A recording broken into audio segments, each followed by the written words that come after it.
Morpheus was the god of dreams, a god with the extraordinary ability to manifest himself in any shape in mortals' dreams.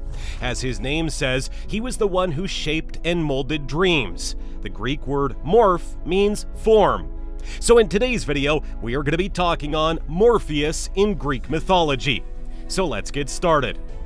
Morpheus was the god in charge of people's dreams. People would sleep soundly in Morpheus's arms, but they would also dream of their future or even upcoming occurrences. Morpheus was the god's dream messenger, relaying divine messages through visions and stories he conjured up in his dreams. Morpheus, as the master of dreams, had the power to transmit images to people's visions, mold them, and give form to the animals who dwelt in dreams. Morpheus had the ability to imitate any person in his dreams and could adopt whatever form he desired. Morpheus had wings on his back when he was in his true form. Although some readings claimed that he and his siblings were wing-born, it was thought that their uncle Thanatos, the deity of death, gave them wings. According to legend, Morpheus used his wings not just to reach individuals who needed help in their dreams, but also to take his father, the wingless Hypnos, to the cavern's dream world, where he was spared from Zeus's threat on multiple occasions. Morpheus guarded his entire family with his life. For his deeds, he had the ideal family.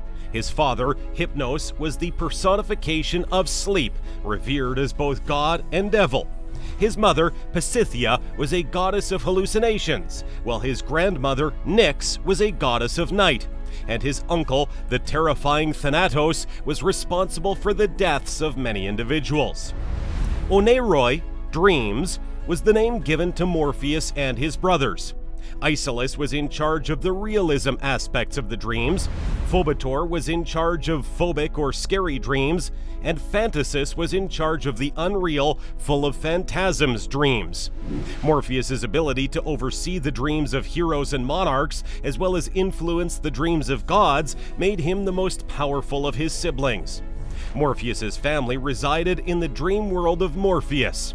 Morpheus slept in a cave filled with poppy seeds while molding mortals' dreams as he pleased and visiting innumerable bedrooms.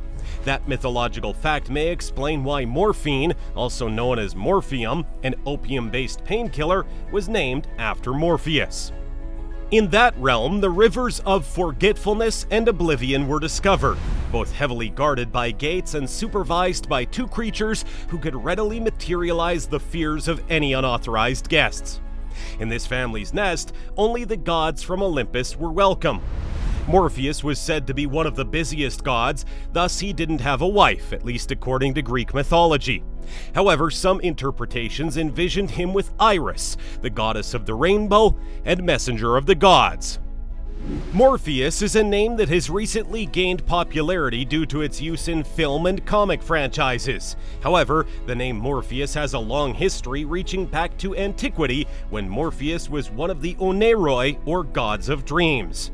The Oneiroi notion may be found in surviving Greek mythology manuscripts, where these minor gods were thought to be the offspring of Nyx, or night, and Erebus, or darkness. The Oneiroi were mentioned in Greek writings as being both numerous, perhaps 1,000, and nameless.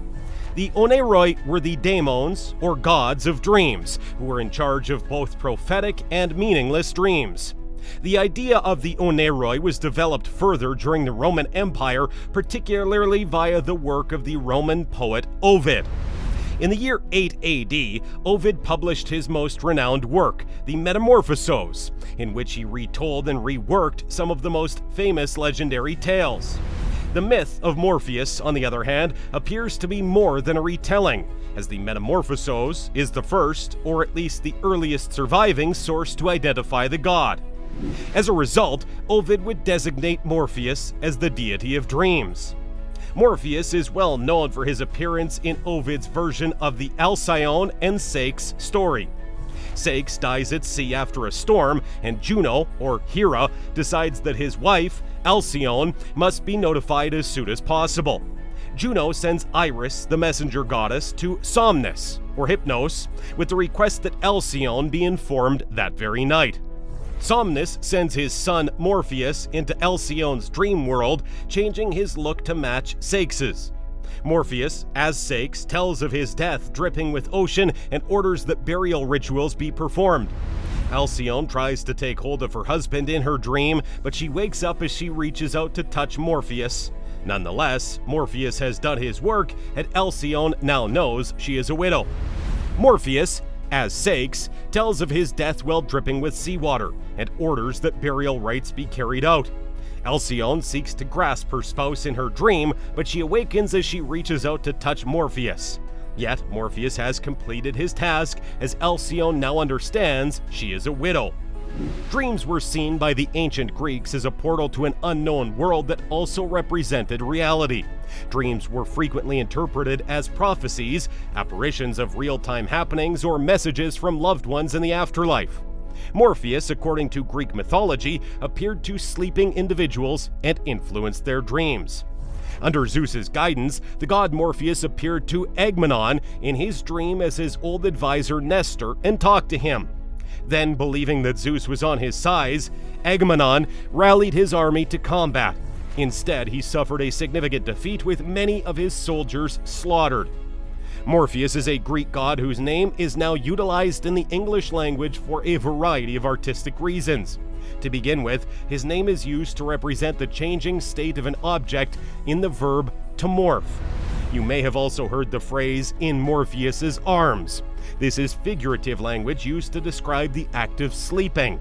The sleeper would dream about the future while in Morpheus's embrace.